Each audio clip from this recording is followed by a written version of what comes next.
Ассалаумағалейкум, құрметті ағайын, құрметті қазақ елі, құрметті ата-аналар, ұстаздар, әріптестер, математиктер.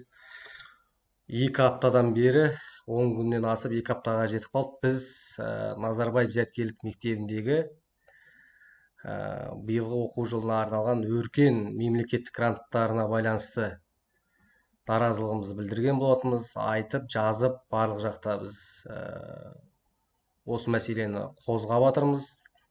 Яғни біздің пікірімізше гранттар өте әділетсіз бөлінген. Себебі ол гранттарды бөліну кезінде жоғары балл жинаған дарынды интеллектуалды оқушылардың еңбегін заяға келтіріп тұр. Себебі жоғары балл жинаған оқушы, яғни оның еңбегі, ол өзінің еңбегін, өзінің білімін, нақты жетістігін сандармен нақты көрсетіп тұр. Бұл жерде біздің келіспейтін себебі биыл Алматы НИШ ХБН-де 5 сынып қазақ сыныбы бітірген, 2 сынып орыс сыныбы бітірген.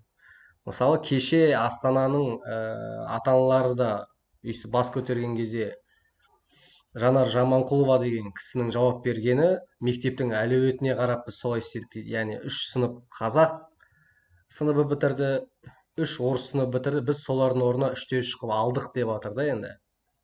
Бірақ Алматы ХБН келген кезде ешқандай статистика бізге келмейді. Себебі сыныптардың саны жағынан да қазақ сыныбы көп, тапсырған оқушылардың саны 2 есе көп. Үміткер ретінде өткен балалардың мен салыстыратын болсақ, қатынас 3-те 2 болып тұр. 100-ші орында тұрған қазақ тобындағы баланың жинаған балы орыс тобында жинаған оқушылардың балынан ең 100-ші орындағы оқушыдан 60 балға артық болып тұр. Яғни орыс тобындағы 100-ші орында тұрған оқушының балы қазақ тобында тұрған оқушының 140-ші орында тұрған оқушының балына тең. Яғни 40 баланың нәтижесі жайдан жай ескерілмей тұр. Және бізге НОБД деген нәрсені айтты да, статистика. НОБД Алматы қаласында 33 мыңдай 6-шы сыныптың оқушылары бар деді. Оның 15 мыңдайы қазақ сыныбында, 17 мыңдайы орыс сыныбында оқиды. Біз соған қарап сүйеніп, гранттар санын тең бөлдік дейді. Бірақ бұл жерде 2 момент бар. Біріншіден, бұл статистиканы тексеру керек. Екіншіден, бұл статистикада тек қана Алматы қаласын ғана айтып тұр. Облыстарды, қаланың шетіндегі аймақтарда айтып отқан жоқ. Мысалы, НИШ ХБН ол Қалқаманда орналасқан, Наурызбай ауданы, оның ар жағында Қаскелен, Шамалған, Ұзынағаш, Райымбек деген сияқты мысалы көптеген қалың қазақ тұратын елді мекендер өте көп. Егер шығыс жақты қарайтын болсақ, мына жақта Бесағаш, Тұздыбастау, Талғар, Талдыбұлақ, Белбұлақ, Қызылқайрат ары қарай кете береді. Сәйкесінше қазақ тілді аудиторияның сан жағынан біз өте көп. Сан жағынан да, сапа жағынан да. Сондықтан біз гранттарды әділетсіз бөлінген деп санаймыз. Конституциялық құқықтарымызды бұзып жатыр қазақ тілді аудиторияның. Біз бұнымен келіспейміз. Бүгінде мектептің алдына барып өзіміздің наразылығымызды білдірдік. Телеарналардан телеарнаның өкілдеріне біз сұхбатымызды білдірдік, талаптарымызды нақты қойдық. Бұл мәселені біз аяғынан апарамыз, алла бұйырса. Бұнымен тоқтап қоймаймыз. Өткенде 1 апта бұрын біз жиналғанда 1-ші раунд болған, бүгін 2-ші раунд. 2-ші раундта біз нокдаунға жібердік деп ойлаймыз өзіміз. Енді ары қарай біз тоқталмаймыз. Күндіз пост жариялаған болатынбыз. Яғни сол НИШ ХБН-де жұмыс жасайтын мұғалімдерге үндеу, яғни өздерінің осы әділетсіз шешімге байланысты ойларын білдіріп, видео үндеу жөндеген қалағанбыз. Бізге сол әріптесіміз Алматы қаласы Назарбаев зияткерлік мектебінің химия биология бағытындағы филиалының математика пәнінің мұғалімі бізге хабарласып, қазір бірге әңгімелесеміз осы тақырып жөнінде. Өзіңізді таныстырып, ат жөніңізді айтып, таныстырып кетсеңіз. Енді менің аты жөнім Ерлес Ақшал, енді қазір фамилиямды өзгертіп жатқан. Сол жаңа қарадым, түсінбей қалдым. Иә, фамилиям өзгеріп жатқан, соған байланысты жаңа фамилиямды қойып жатқаным ғой, барлық жерге Ерлес Ақшал. Осы мектепте ашылғалы бері математика пәнінен сабақ берем. Енді өткеннен бергі қозғалыстарында, жаңағы протесттерді бақылап қарап отырмын, сонда бір ойларға келдік. бір Мысалы, сұрақ мен қойып жіберсем, рұқсат болса. Сіз аха, фамилияңызда сонда оф дегенді алып тастап жатсыз ба сонда? жоқ, офты ғана емес, Мақсат сол жалпы. болды ма, офты алып тастау болды ма, әлде басқа нәрсе болды ма? Жоқ, мақсат тек қана ол емес, ол да бар, бірақ тек қана ол емес, иә. Жақсы, иә. Иә. Енді бұл жерде дәл енді жаңа бағана бері айтып жатыр ғой, бүгінгіде бұл нештің осы мектептің мұғалімдері індеріңе тығылып қорқып жата бермей шығыңдар деп. Енді мәселе ода емес, әлі Бруно Ясенскийдің заговор равнодушных деген кітабы бар, сол кезде келтіреді. Мен достарымнан қорықпаймын дейді. Олар ары кетсе сатып кетеді дейді. Мен жауларымнан да қорықпаймын дейді. Олар ары кетсе өлтіріп кетеді дейді. Мен бейжай адамдардан қорқамын дейді.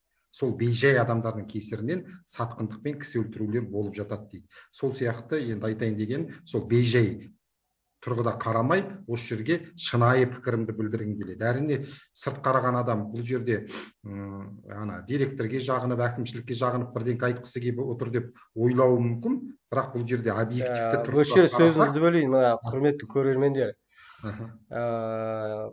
Ерлес мырзаға мен сілтемен жібердім, бірден видеоны жаздым. Ешқандай алдын ала біз сөйлескен жоқпыз, ешқандай. Дұрыс па? Иә, дұрыс. Ешқандай келісім. Не айтамыз, қандай сұрақтарға ол туралы мүлде болған жоқ. Сіз дайынмын дедіңіз, мен сізге сілтемен жібердім. Сондықтан бұл жерде мұғалім ретінде біз объективті өзінің ойын тыңдағымыз келеді. Енді мүмкін ойы мүмкін бізді жақтамайтын шығар, мүмкін бізді жақтайтын шығар. Біз оны білмейміз. Біздің өзіміздің ақиқатымыз бар. Бұл кісінің өзінің ақиқаты бар. Иә, Дархан рас айтады, біз ешқандай келісімге келіп жатқанымыз жоқ. Мен тек шынайы пікірді білдірмекшімін. Фейсбукпен стрим жасаймын деген, бірақ әлі үйрене алмай жатырмын да мен. Фейсбукта бар сондай стрим, зум арқылы кіреді да тікелей эфирге ұрады. Мына жақта мен жазып аламын, Фейсбук өзі тікелей жазып алады. Мысалы 2018 жылы менің ұлым осы мектепке емтихан тапсырды. Енді өзінің басынан өтпегеннен кейін басқа біреудің баласын жылағанына адам айта береді ғой деп ойламас үшін өзінің де басынан өткен бұл жағдай. Ұлым 2018 жылы сонда 40 бала қазақ классы, 40 бала орыс сыныбын алды. Қазақ сыныбы бойынша ұлым 64-ші болып түспеді, бірақ тура сол балмен орыс сыныбында мысалы 17-ші болып тұрды. Тоқтай тұрыңыз. Иә. 2018 жылы. 2018 4 қазақ 4 орыс алады. Бұл үшінші. Жоқ, 2 қазақ 2 орыс классын алды. Мына 2 қазақ 2 орыс алады, 2 қазақ 2 орыс алады. Өйткені ол жылы бітіретін оқушылар болған жоқ. Бітіретін оқушылар болған жоқ. Мектеп жаңадан ашылып жатқан кез ғой. 40 баладан ғана қабылдады. Сол кезде мысалы өзімнің ұлым аянбай дайындалған, бір жыл желкесінде тұрып дайындаған 64-ші орын болып қазақ сыныбына. Ол қазақ тобы бойынша 64-ші болып тұрды ғой. Иә, қазақ тобы бойынша 64-ші. Орыс тобы бойынша 17-ші болып тұрды. Міне. Енді қара, енді бұны не үшін айтып жатырмын? Сол кезде енді сонша еңбек ойлайсың ғой, ол кезде мен көп ішкі картинаны біраз білетін болғандықтан мен мектептің әкімшілігіне қатысты титтайда өкпе наз, жаңағы қарсы ой, бір реніш болмады. Тіпті жаңағы өзіміздің республикалық басқармаға қарсы да ой болмады. Неге? Ол сол жерде жұмыс істеп жүрмін, оларға үйтуге болмайды деген тұрғыда емес. Бұл жерде бұның астарында терең үлкен нәрсе жатыр. Біз мысалы бүгінгі 2 аптадан бері болып жатқан дүниелердің арқасында мысалы қазақ тобындағы жаңа ілімбей қиған балы орыс тобымен бірдей болған балалардың бәрі мәселесі шешілген күннің өзінде менің ойымша мәселе түбегейлі шешілмейді. Бүкіл 21 бойынша қазір ойымды айтып алайын. Болмаса қоя бер. Мен бұл сендерге дұрыс емес деп айтып жатқан жоқ. Мәселе неге шешілмейді бұл жермен? Мынау іске асқан күннің өзінде мәселе шешілмейді деп тұр. Өйткені бұл жерде бүкіл мәселе қоғамдық санада жатыр. Соның салдарынан осындай жағдайлар туындап тұр. Оның салдарымен әрбір қазақ жеке-жеке ешқандай шығын шығармай, ешқандай қауіпсіз күресе алады. Оны қазір айтамыз, қалай күресуге болатындығы белгілі, бірақ өйтіп күресетіндер саны аз болып жатыр. Жаңағы Назым Хикмет айтпақшы, біз жанбасақ лапылдап, сен жанбасаң лапылдап, мен жанбасам лапылдап, аспан қайтып ашылмақ дейді ғой. Сол сияқты мына осы лапылдау, осыған қатысты лапылдаулар кеңею керек. Кеңейген кезде дұрыс жана білу керек қой. дұрыс жанбасаң сені сөндіріп тастайды, немесе сенің өртің басқа бір жерде зақымын тигізеді. Бұл жерде белгілі бір қызметте отырған адамдарды төмпештеу арқылы ғана емес, оларға жаңағы оларды алқымнан алу ғана арқылы емес, негізгі астарымен күрессе деймін да адамдар. Бұл жерде негізгі астары жаңағы біріншіден, егер әрбір қазақ өзінің баласын орыс сыныбына бермей қазақ сыныбына беретін болса, егер сол шарт орындалды дейік, онда бұндай мәселе туындамас еді. Ол анық. Оған келісесің ғой, егер әрбір қазақ солай істейтін болса, онда бұндай мәселе мүлде туындамас еді. Онда жоғарыдан грантқа таласып, неше түрлі аргументтерін келтірудің қажеті жоқ болып қалатын еді.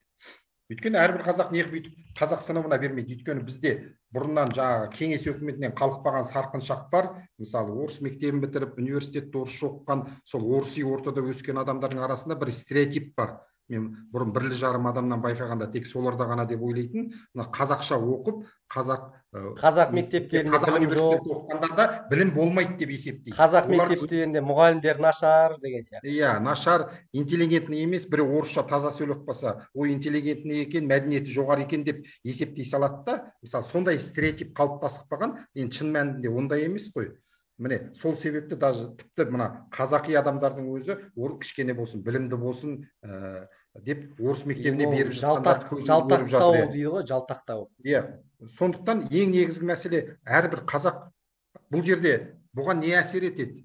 Мысалы, бұл әйелдерді жамандау емес, жалпы эволюцияның объективті қарасақ, қоғамдық эволюцияның дамуында дәлелденген, ол солай болуы тиіс. Әйел адамдарда статистикалық тұрғыдан ұлттық сана сезім еркекке қарағанда төмен болады. Ол жаман деген сөз емес, қате түсініп қалмасын. Ол табиғи солай шығар. Иә, ол табиғи солай, эволюция солай жаратылған, солай болуы да тиіс. Ол сіздің мнениеңіз бе, әлі пікіріңіз бе, әлде ол жалпы статистика ма? Пікірім емес, менің. Қазір мына жерде феминистер бізді жерден алып жерге салмасын. Мен қазір дұрыс түсінбей қалмасын. Мен дұрыс анықтап айтайын деген сөз. Ол әйел, өзіміздің де анамыз бар, қарындасымыз бар. Бұл әйел адамды жамандау, төмендету деген сөз емес. Ал бүкіл семьяда, қазақтың семьяларында не болып кетті? Әйелдердің манипуляциясына түседі, балаларын орыс мектебіне береді. Кімнің әйелі орысша сөйлейді, немесе өзге ұлттан алса, баласы орысша. Немесе орысша сөйлемесе де, солардың манипуляциясына түсіп, сонда қазақтың жігіттеріне, мына жастарға айту керек.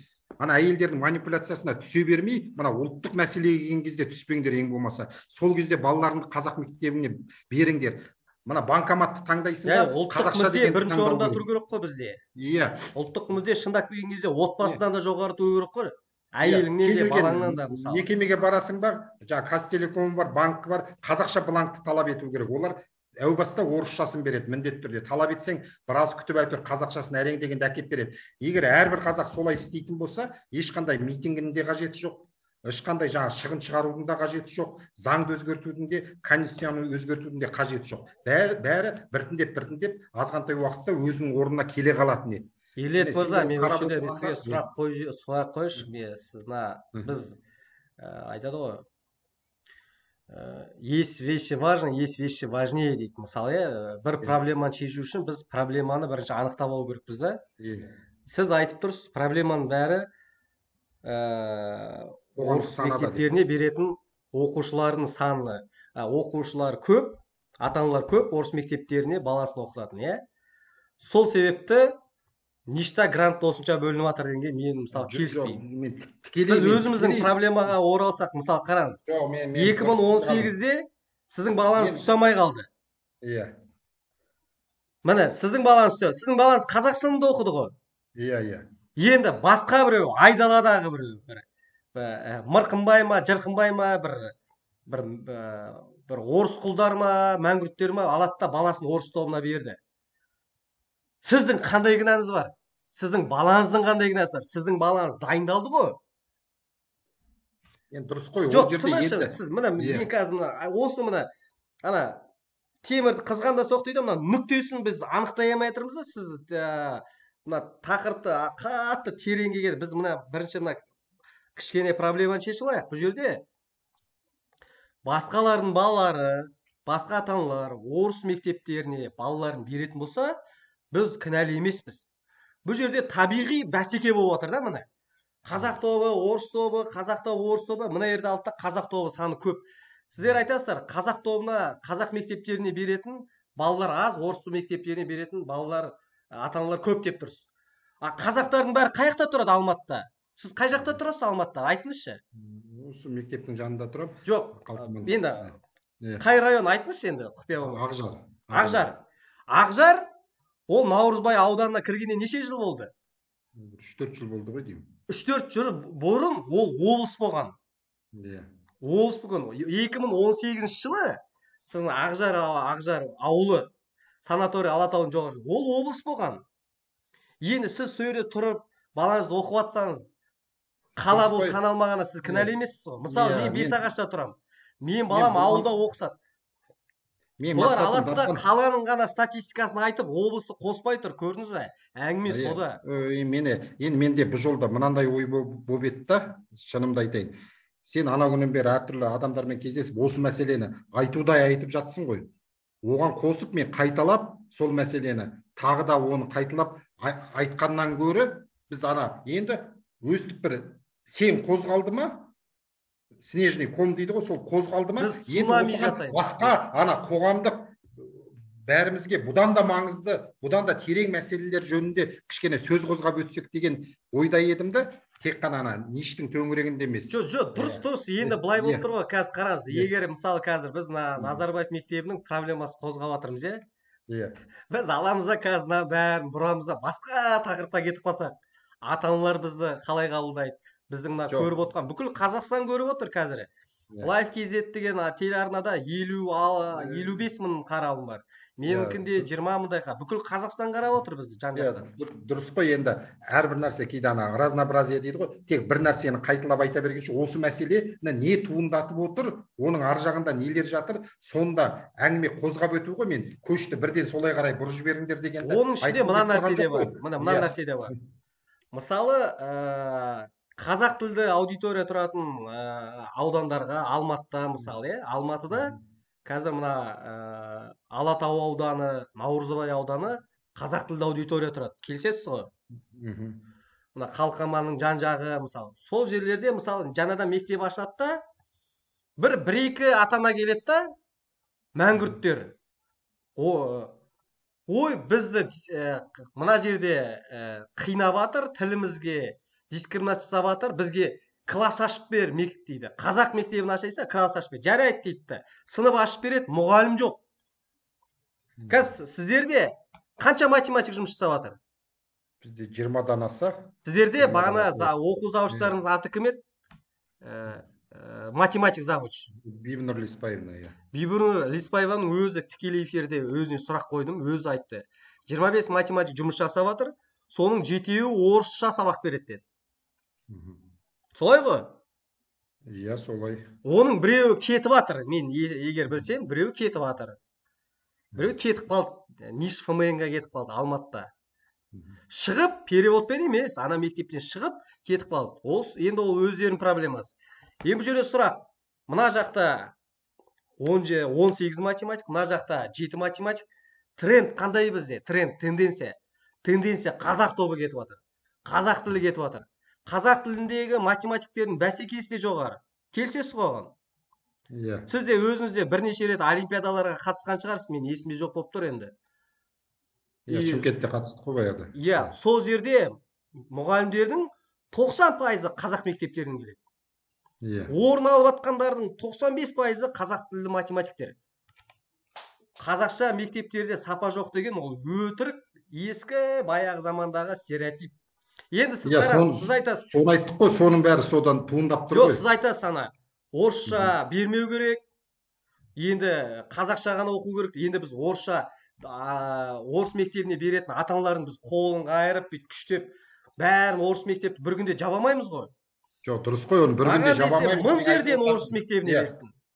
Бірақ хотя бы бір адам, 100 адам орыс мектебіне беріп, бір хотя бы қазақтың баласы кеп конкурсқа қатысса, оның еңбегі бағалану керек.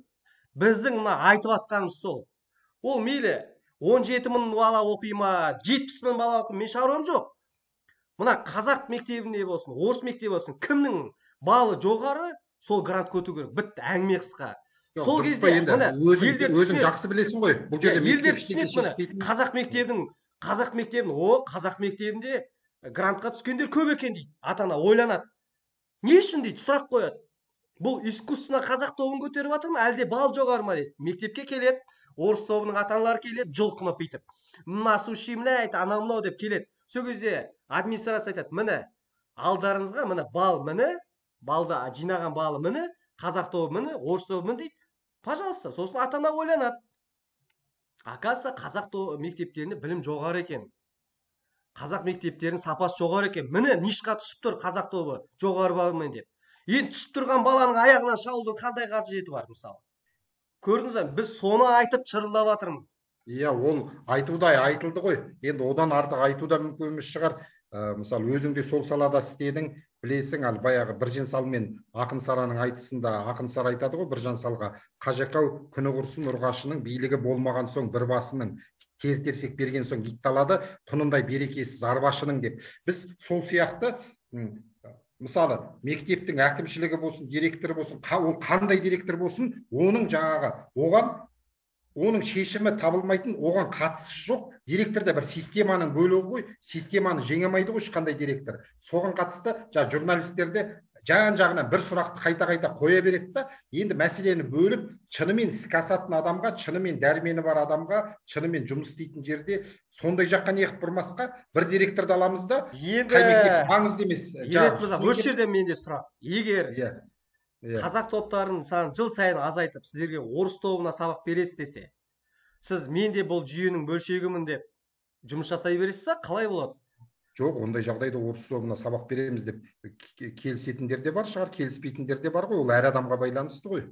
Мысалы, мен өзім келіспеймін. Сіз келіспейсіз, жақсы. Бірақ бізде ондай ниш ХБНде болып жатқан мына бөлінген гранттар, я жоқ деп жауап бересіз қазір, иә? Сол сұрау, я немесе жоқ деп жауап беру керексіз. Ниш ХБНде бөлініп жатқан гранттар әділетті бөлінді ма? Енді менің әділетті жоқ деп жауап бересіз, я жоқ. Әділетті бөлінді ма? Жоқ, енді таза сендердің тұрғыларынан қазақ ретінде, адам ретінде айтсам, бал тұрғысынан қарағанда, ол тұрғыдан әділетсіз, бірақ мен оның әділетсіздігін айтайын деп. Жоқ, әділетсіз жоқ. Нақты бір жауап берсеңізші. Әділетті ма, әділетсіз ба, бітті. Иә, жоқ. Әділетсіз, иә? Жақсы. Ата-аналардың қойған талаптары дұрыс па? Қойып жатқан талаптарымыз. Бұл жерде енді мен бұл жерде шын мәнінде шындық жауапты білмеймін, өйткені ар жағында механизм, оларды қалай тұтас картинаны біз білмейміз ғой. Мәселе қандай картина керек ол жерде? Бір механизмді бұзу үшін сол механизмнің қалай істейтінін білу керек. Бізге механизм, бізге ол вообще ол қызық емес. Бізде міне нақты міне өкіметтен грант бөлінді. Келсесіз ғой? Иә. Ешқандай фондтан емес, бұл ешкімнің жеке меншік ақшасы емес, өкіметтен мемлекеттік өркен деген грант бөлінді. 2 миллионның үстіндегі ақша, иә? Өкімет ақшаны қайдан алады? Бюджеттен алады. А бюджетті кім құрайды? Салық төлеуші. Міне. Біздің талабымыз қысқа. Кім бал жоғары алады, сол өту керек. Бітті. Енді мысалы жыл сайын орыс топтары кеп төмен бал түсіре берсе, келер, міне биыл 60 бал болса, мысалы Өскеменді алайық. Сіз қай жақтікі боласыз, Өскемендік емессіз? Жоқ. Міне Өскеменнен ата-анаға хабарласты, шырылдап жатыр. Былтыр оларда 4 сынып қабылданған. Биыл мектепті былтыр 4 сынып қабылданған екен.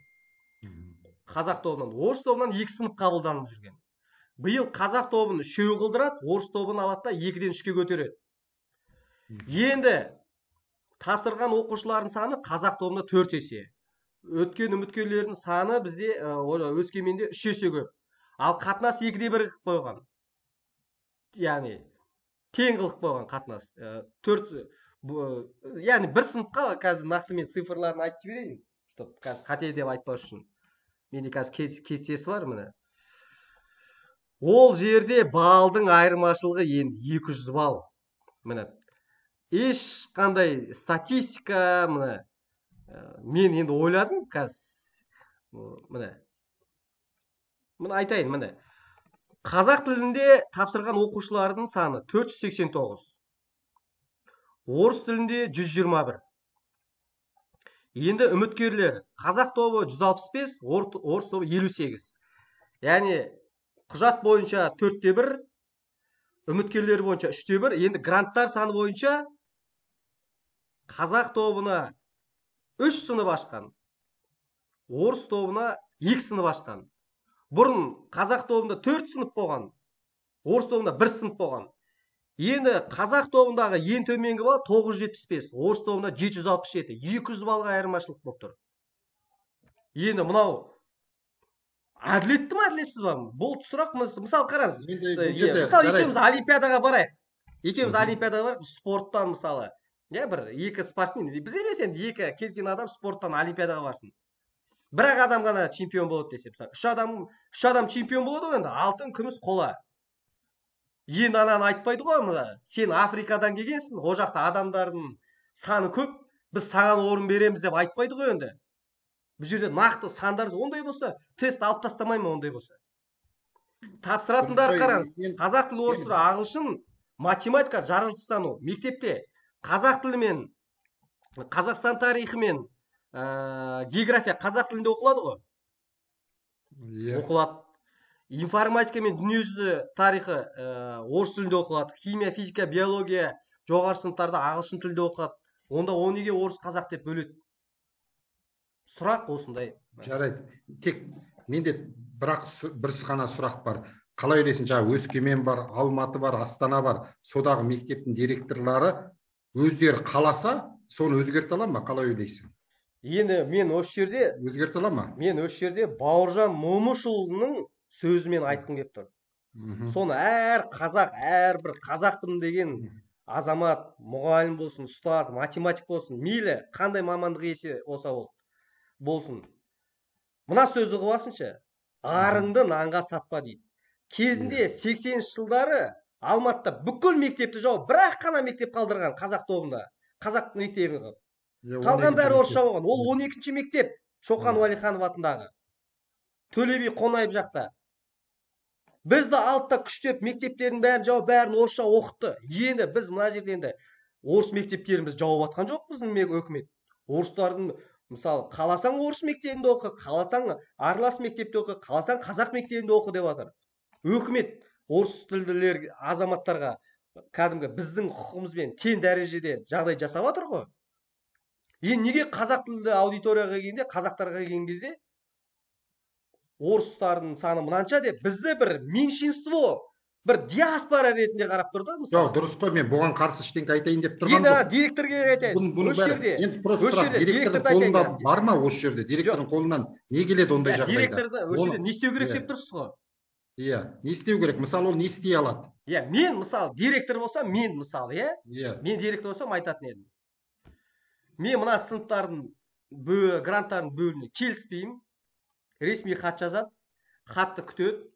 Енді отказ келуі мүмкін, қайтадан жібереді, қайтадан отказ келуі мүмкін. Одан кейін оға журналистердің бәрін жинап айту керек. Директорлер айту керек та, мен үндеу ұстап тұрмын.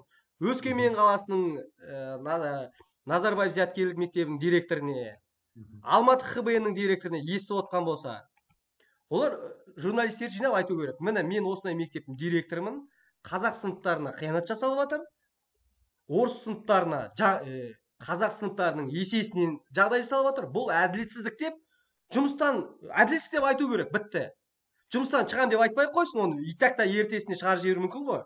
Бірақ бұл егер осылай істейтін болса, хотя бы бір адамна Назарбаев мектебінің ішінен жүйе, Назарбаев дербес білім беру ұйымының жүйесіне өзінің қарсылығын, претензиясын ашық айтатын болса, бұл резонанс тудырады.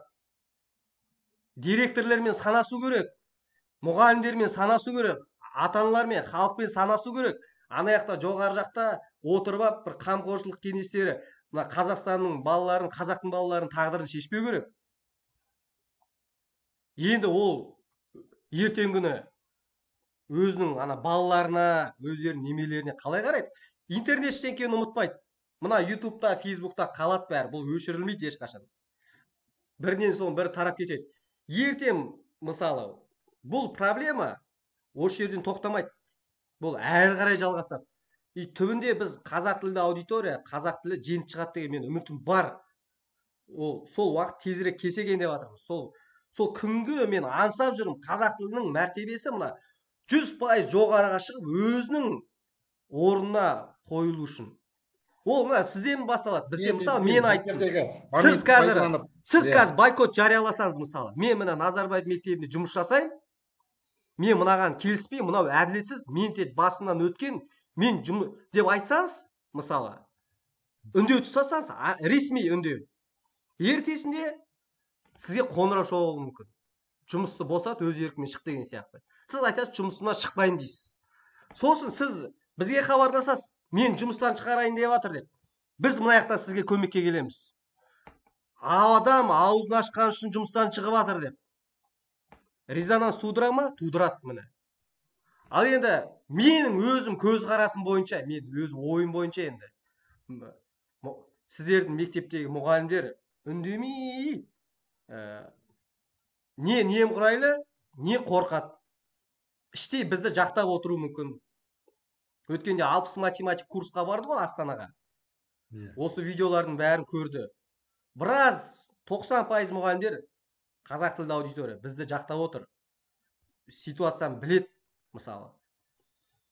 Қалың қазақтың ортасында тұрсыздар. Мысалы, сіздер 18 математик бас көтерсеңіздер. Жоқ, бұл жерде тауға барасыздар сіздер. Бұл жерде ұрда-жықпен бір бойкот жариялаумен мәселе ода емес қой. Қорқасыздар, сіздеріне жұмыссыз қалам деп қорқасыздар ма? Мәселе әр нәрсенің өзінің технологиясымен істеуде ғой. Мен бұл жерде айтайын дегенім, сендерге бір қарсы бірдеңкені айтайын деп те шыққаным жоқ. Оның дұрыс емес деп айтайын деп тұрғаным жоқ. Осы моментті пайдаланып, арасында осының астарында не бар, біраз философиялық әңгіме бола ма деген тұрғыда айтайын деген ғой. Мысалы, нешті төмпештей бергенмен, белгілі бір адамды төмпештеп сұрақ қоя бергенмен мәселе өзгеріп кетпейді ғой. Ол адам қолында тұрған ештеңке жоқ қой. Былай қарасаң, ол бүкіл өзінің қалауымен бұл жерде істей алмайды. Мен директор болсам да, мен ештеңке істей алмайтын едім. Енді бұның жолы қандай? Сіз шешімін ұсыныс жасаңызшы шешімде. Қандай жол бар? Ал не істеу керек? Біз қазір мына ата-аналар жиналдық қой оны. Біз енді бәрін ұтып, деп кетіп қалайық па, или ары қарай жалғасақ па, или біреуге шешіп бере ма? Шешімі қандай? Мысалы, айтып айтсам, қазір елдің бәрі күледі. Мысалы, ал айтыңыз, жоқ. Сен күлесің бе, күлмейсің бе? Сенің күлетін адамдар күлсін, күлмейтіндер күлмесін, болды. Банкоматта қай тілді таңдайсың дегенде қазақша деп басуың, ана эффект бабочки сияқты. Белгілі бір уақытта сенің бір ұрпағының өз қазақша грамотқа ілініп білінбеуіне әсер етуі мүмкін деген заңдылық бар десем күлесің ба? Банкоматта сенің басуыңның. Күлкілі ғой, бір қарасаң. Мысалы, бұл жерде де қараңыз. Сен банкке барғанда қазақшаны талап етуі бұл жерде де дискриминация. Мен мысалы банкке барам, банкоматқа. По умолчанию дейді ғой, бірінші тіл қайсы тұрады? Орыс тілі тұрады ғой дейді. Көрдіңіз ба? Анау орыс тілі алады да бізге таңдау мүмкіндігін бермейді. Адам автоматты түрде орысшаны таңдап кетеді. Көрдіңіз ба? Қазақ, ол бірінші қазақ тілінде тұру керек. Қай жерде ол істеп жатыр? Ол банк. Каспий банк қай территориясында жатыр? Қазақстан территориясына тіркелген. Қазақстанның банкі салық төлеп жатыр. Қолданушылардың 90%-ы Қазақстанның азаматтары, мемлекет тілі қазақ тілі. Мысалы, сіздің телефоныңызда қазір Каспийдің қосымшасы қазақша, сіз соны білесіз? Біз оны 5 жыл бойы хат жаздым мен. 5 жыл бойы. Жылда хат жазам, жылына 2 рет хат жазам, әні-міні. Сонымен қазір Каспий 100% қазақшаланды. Білмейтіндер болса біліп алсын. Енді бұл жерде де мына қойсын міне. Банкоматты бүйтіп ортасынан бөлсін де, мынау қазақ банкомат, мынау орыс банкомат. Мен қазақшаны таңдаймын. Ал кейбір адамдар болса, ол да қазақшаны таңдау мүмкін басқа, бірақ по умолчанию, көрдіңіз ба, орыс тілін алдыға қойып тұр ғой. Неге қазақша болмайды? Орыстар келсін де, орыс тілін таңдағысы келетіндер. Оларға керек болса, олар өздері таңдасын. Қазақ тілін, орысшасын. А біз по умолчанию қазақша тұру керек. Көрдіңіз ба? Мәселенің бәрі ұсақ-түйек нәрселерде ғой. Егер әрбір адам осыны істейтін болса, ол үлкен бір қоғамдық ештеңкенің қажеті жоқ болады сонда. Ешқандай күрестің, ешқандай көтерілістің, митингінің қажеті жоқ болады. Ешқандай қаржыландырудың қажеті жоқ болады. Әрбір жоғары. Жоқ, мен сендерді қарсы бірдеңкені айтып жатқаным жоқ. Мысалы, біз қазақ тілін неғып көтермейміз, заңды өзгерту керек, неғып сөйтеді дейді ғой. Әрбір қазақ солай істесе, онда сондайдың қажеті жоқ болып қалады да, әрбір нәрсені, мысалы, әркім өзі. Өкіметтен талап етіп жатырмыз ғой. Иә. ана конституциядағы тіл туралы Ал бапты енді ауыстырсын, заңды өзім ауыстырсын сендер деп талап етіп қозғалыстарыңа жатырмыз ғой. қарсы пікірім, жалпы ниеттеріңді қолдаймын да, әрекеттеріңде енді ол білместікпен бір бағыттарында кішкене қателік бар сияқты. Ниеттерінде қателік жоқ. Қайда бағытталу керек сонда? Білмеймін ғой, сендер ана Жоқ, енді сіз білмей жарайды, тұрсаңыз, қалай маңызды оны емес. қате деп айтасыз? Біліп тұрмын ғой, білгенде. Мысалы, бір мектептің басшылығына барасыңдар да, журналистер бар, қаптап, анық емес, бажылдап, сұрақ қойып жатады. Енді іштен шыққан жан айқайы шығар, дұрыс шығар. Бірақ енді мәселе, онымен мәселе шешілмейді ғой, мәселе шешілетін жолы Жоқ, жоқ. сіз ана айғайлады дедіңіз ғой кішкене. Иә, бірінші күні эмоция болды. Не үшін болды, білесіз ба? Біз келдік. Біз кіріп келе жатқан кезде күзетшілер алады да есік жауып тастайды. Мен аш деп айтамын. Аш қазір сындырып кіремін деп айттым. Мен айттым солай, иә. Мен себебі ашуландым. Біз бір қайыр тілеп келдік па, біз қайыршын, біз адамбыз ба ана жерде. Ол біреудің жекеменшік территориясы ма? Біздің отношенияға біз ашуландық. Мысалы, бүгін ала берсе кешке Алматы, сосын хабар арнасынан, Азаттықтан көрсетеді. Ол жерде кәдімгі диалог болды. Журналистердің талабынан, мысалы. Бұл жерде біздің барша мектептің директоріне претензиямыз біріншіден, сіздердің мектептеріңіздің директорлері, мектептеріңіздің директоры қазақ тілін 100% меңгерген ба? Бізде күмәніміз бар. Қазақша дұрыс сөйлей алмайды. Орыс тілі пәнінің мұғалімі орыс тіліне қарай бүйіріп тартып тұра ма деген күмән келіп жатыр. Неге жаратылыстану бағытындағы мектептің директоры, неге орыс тілінің мұғалімі?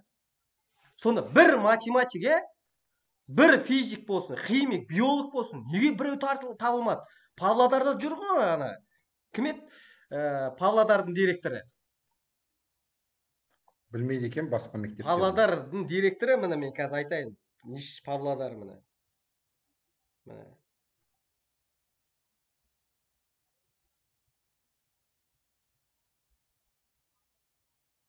Ринат.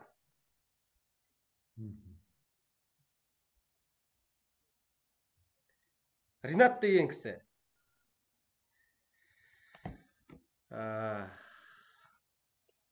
Математик қой. И сол мектептің көрсеткіштері жоғары әрқашан олимпиадалардан. Енді бұл басқа әңгіме ғой, бұл жөнінде. Мен енді сұрап тұрмын, сіздер мынандай күмән туды. Мына сіздердің директорыңыз білікті ма біріншіден? Ата-аналар бірнеше рет келген, қабылдамаған. Видеосы бар бізде, дәлелі бар айтқан. Мен андай уақытта қабылдаймын, андай уақытта қабылдамаймын. Ол кім сонша? Ол президент па, ол министр ма, кім ол вообще, ол директор? Ол неге өзінше менсінбейді ата-ананы? Орыс тілінде сөйлейтін ата-ана келсе, бірден қабылдайтын еді, шу шықпасын деп. Бұл жерде менсінбеушілік бар. Мен өзім жеке пікірім сол. Ал бүгін біз келдік, қақпан алдында тұрдық. Журналистер бірінші кірді, сосын бізге звондап хабарласты телефонмен. Кіре берсеңіздер болады деп. Мектептің ішіне кірдік, отырдық. Ал өткенде бізді 1 сағат күннің астында тұрдық, 35 градуспен.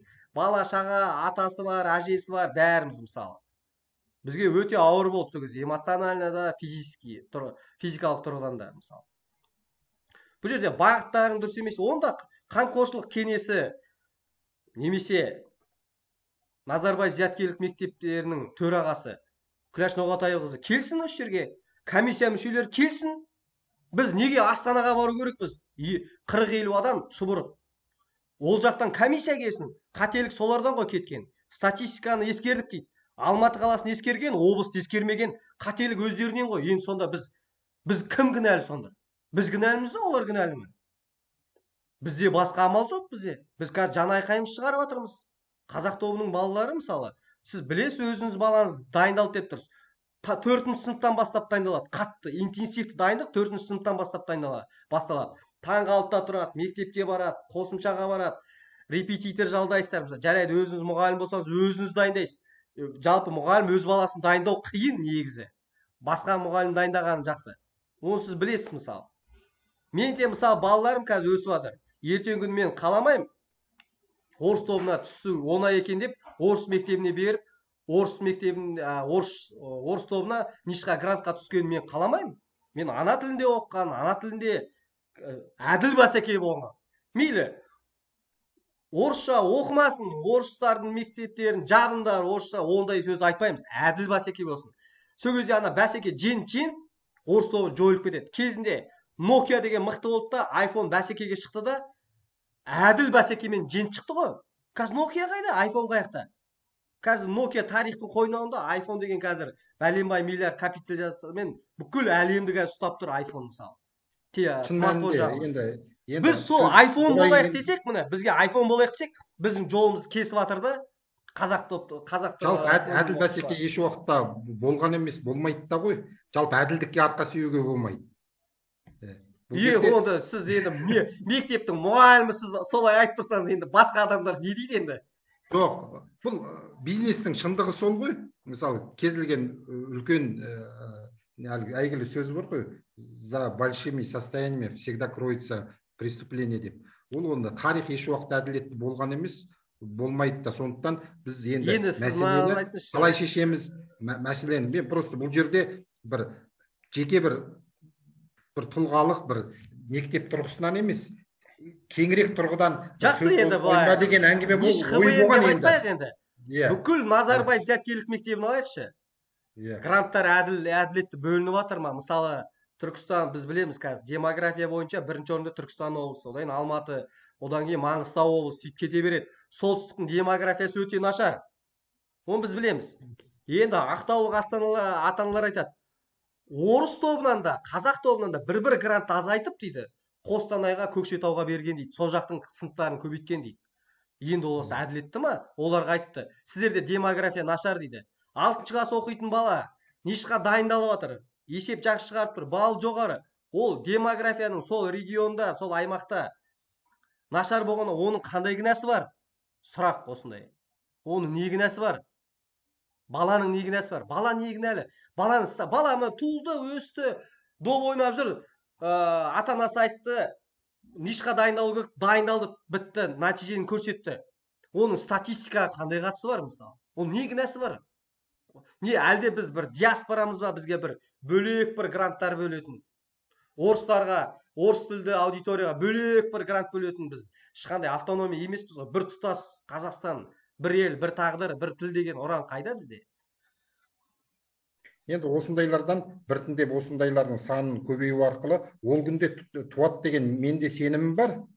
Енді осы жағдайда жалпы естіп отырған 1000 адамның біреуіне әсер ете ма деген оймен айтқам ғой. 1000 адамның біреуі ең болса осындай әңгімелерден кейін жаңағы баласын қазақ мектебі, орыс мектебіне берейін деп тұрған қазақ мектебіне беріп, 1000 адамның біреуі барған жерінде мекемеде қазақша бланкты талап ете ма деген тұрғыдан сіз айналып келіп осының бәрін маған тіреп тұрсыз ғой. Балалар қазақ, ата-аналар балаларын қазақ мектептеріне берсе, осындай проблема болмайды деп тұрсыз ғой. Ол анық енді. Шынымен бәрі берсе бұндай проблема болмас еді. Мысалы қарашы, қазір қазақты орыс тобында орыс мектебіне баласын бергісі келіп тұрған ата-ана қазақ мектебіне беру үшін не істеу керек?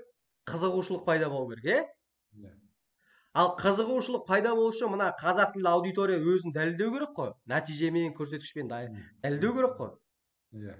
Сіз өзіңіз жылда МСК-тердің нәтижелерін бәрін көріп жүрсіз. Қазақ тобы алды да. Солай ғой? Енді соны көрсету үшін біздің жолымызды бөгемеу керек қой. Ол барып өзінің білімін көрсете алу керек қой. Мына 6-шы сыныпта жалпы білім беретін мектепте оқитын оқушы нишқа грантқа түсіп, сол жерде өзінің реальный білімін дәлелдеп бүйтіп жария салу керек қой. Сол кезде мына жақтағы бір орыс танып кеткен ата-ана ойланады.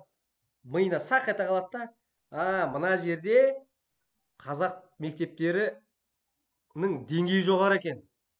Бәсекеге қабілетті екен дейді да, ол баласын алады да береді.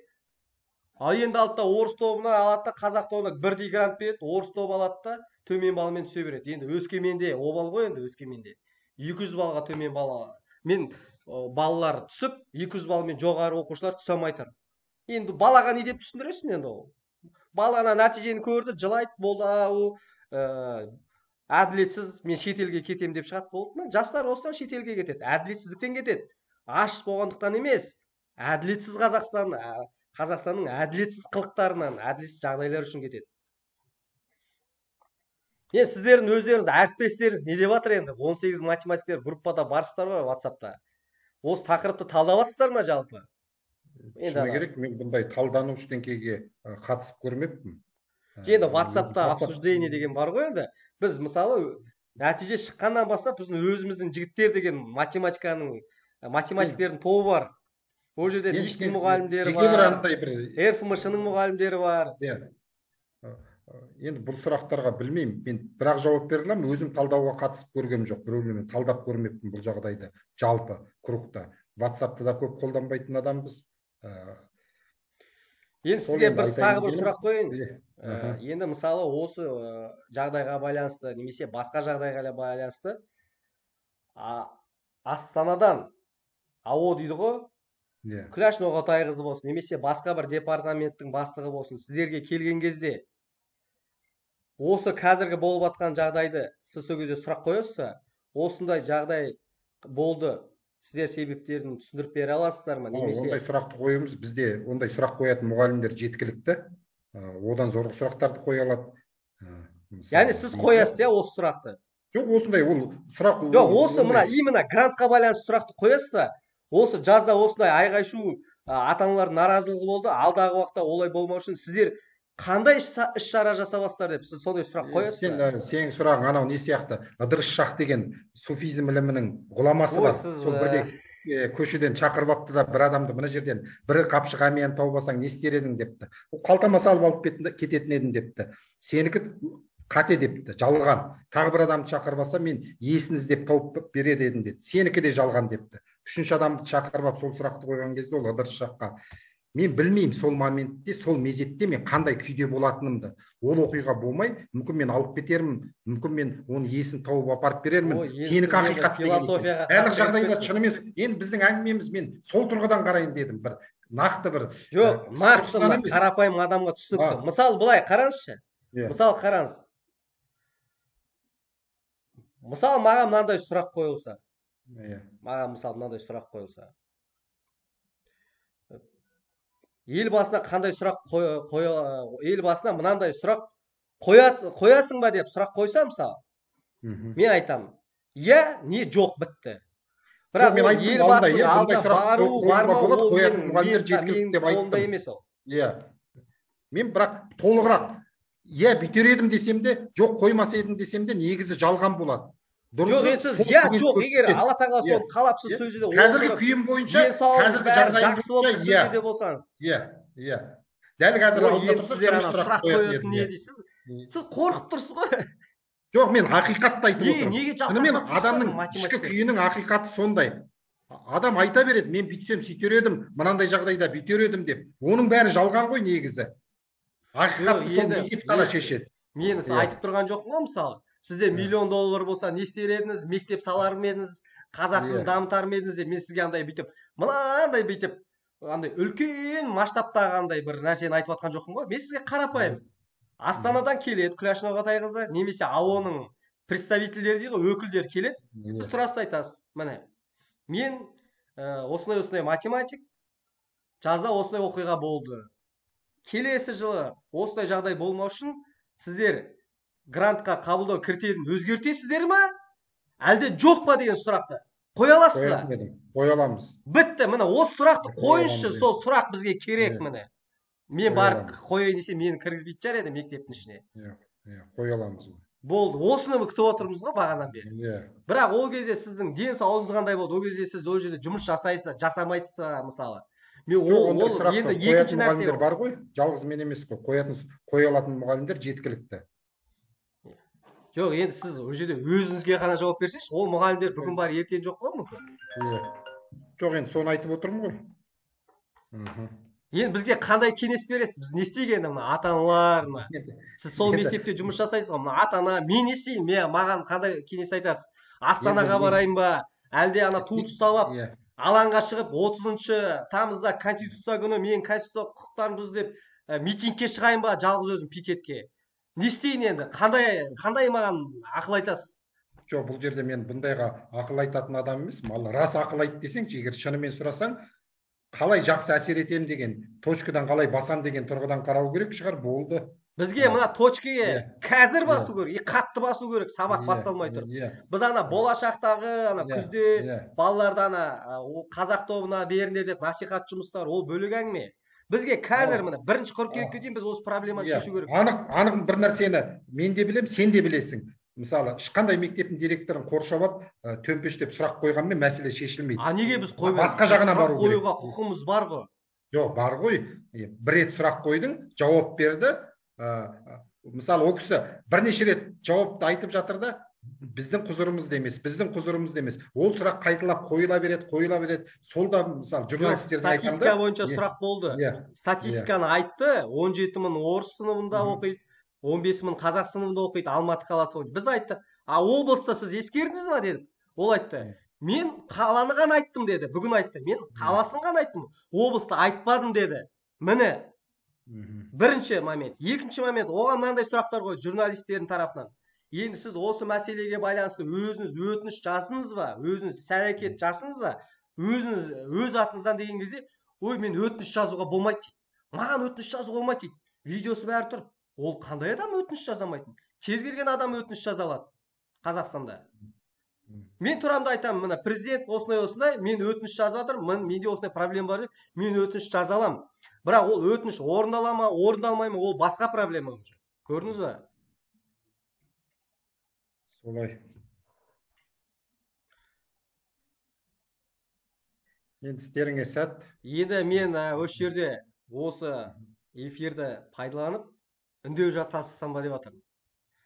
Мына барша ұстаздар, мұғалімдер, математиктер әсіресе мына Назарбаев зияткерлік мектебінің барлық мұғалімдеріне айтатын: сіздер немқұрайлы болмау керексіздер.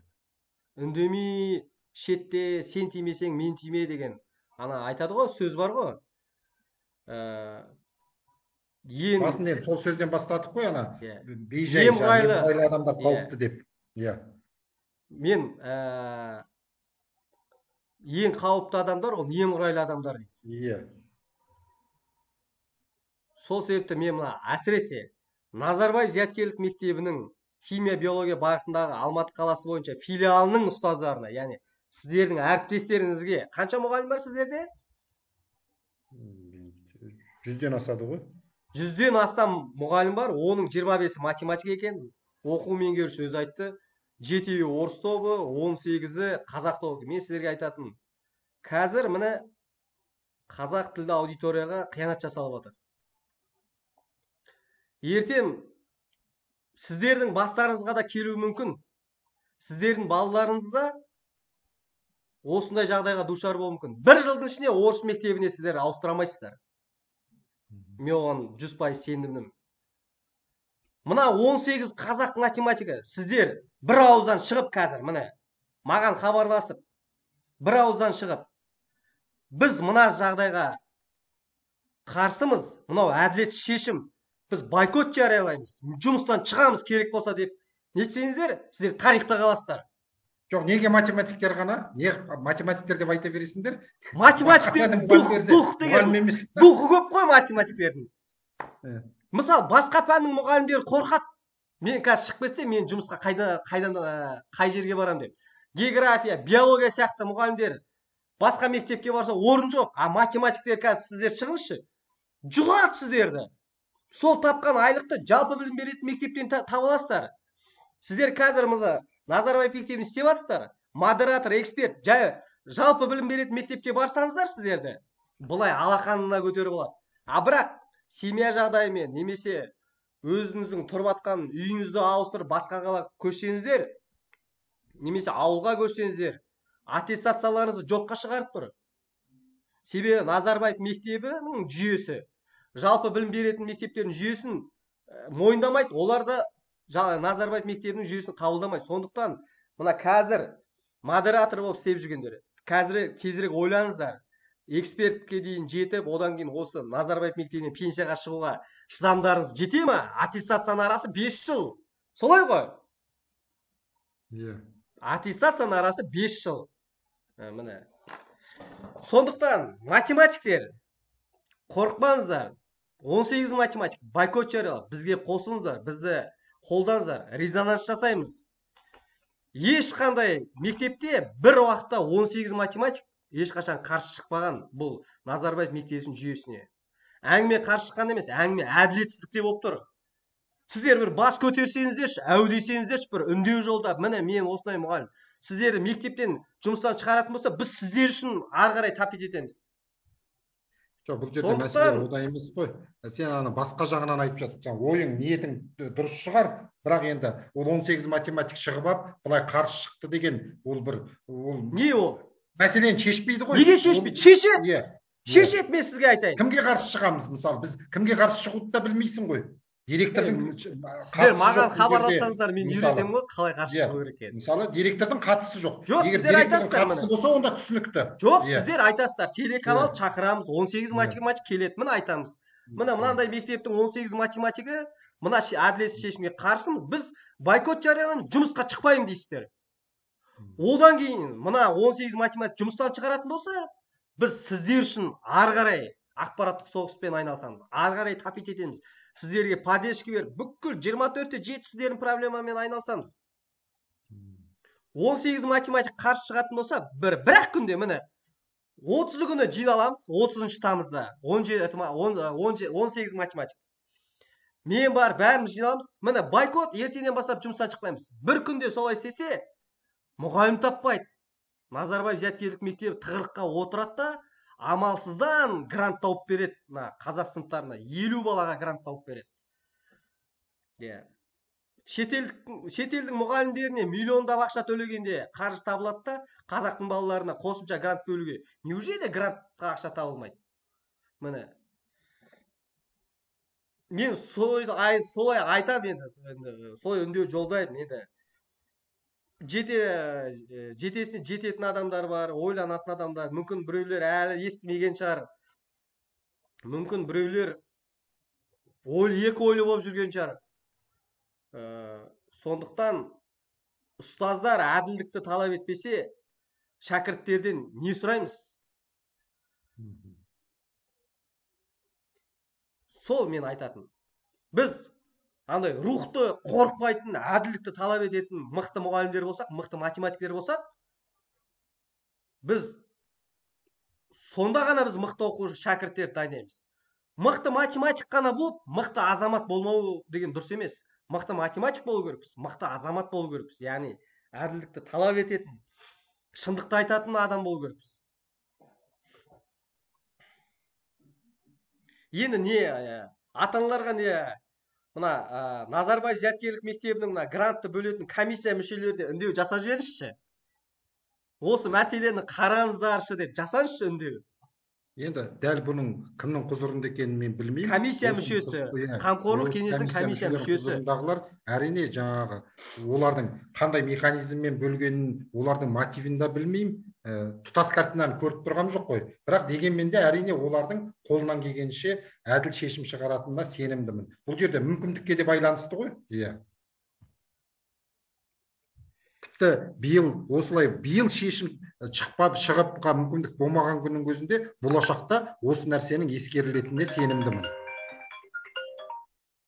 Енді ол келесі жылы бұлай болмайтынына 100% мен сенімдімін өзім. Бірақ бізге келесі жыл деген әңгіме, бізге қазір 40 баланың тағдыры мені қатты алаңдатып отыр. Яғни 101 мен 140 орында тұрған оқушылардың балы өте жоғары. Олардың еңбегі бар, ата-аналардың еңбегі бар, шыққан шығындары бар, мұғалімдерге, репетиторларға төлеген ақшасы бар. Оның бәрі еңбек. Сол зая кетпесін, балалар түнілмесін, кішкентайынан әділетсіздікке ұрынбасын деп мен соған қатты алаңдаулымын. Сондықтан екі сынып ашып беруін мен талап етемін. Ата-аналар да соны талап етіп жатыр. Ақша әлі ешқайда шығындалған жоқ. Күзге дейін уақыт бар. Біздің осы мәселемен айтысып тартысуға 2 ай уақытымыз бар. Менің өзімнің 24/7 уақытым бар. Ешқандай мен өзім тәуелсіз адаммын. Білім саласында математика мен айналысу үшін білім сабақ берем, қосымша сабақтар берем, оқушылар дайындаймын, есептер шығарам, есептер жинағын жазып жатырмын, электронды оқулықтармен айналысып жатырмын. Сондықтан күзге дейін бізде уақыт бар. Біз тоқтамаймыз. бүгінгі жаңалықтардан кейін біз тынышталып қалды деп ойламасын. Мен өзім енді отбасы жағдаймен 2 ай бұрын билет алып қойғам, негізі Алакөлге демалуға барам. 2-сі мен 6-сының арасында эфирге шықпай қалуым мүмкін, интернет жоқ болып қалып. Бірақ ол мен жоғалып кеттім, проблеманы тастап кеттім деген мәселе емес. Жаңа Қазақстанда жаңа өмір сүрейік, әділетті болсын, ұстаздарымыз білікті болсын, балалар, қазақтың балалары жыламасын, қазақ тіліне қиянат жасалмасын деп тілеймін енді өзім. Бұл мәселені біз үкімет деңгейінде көтеруге де дайынбыз. Оған біз әрекеттер істеп жатырмыз. Бірнеше депутаттарға хаттар жолданды. Бірнеше депутаттың өзімен мен тікелей телефон арқылы сөйлестім, жағдай түсіндірдік. Тағы да біздің өзіміздің дайындап қойған андай бір коронный дейді ғой, сондай өзіміздің аргументтеріміз бар әлі. Оны біз әлі жариялаған жоқпыз. Сондықтан осы бастаған істі біз аянайын апарамыз. Жақсы, сізге рахмет. Жақсы.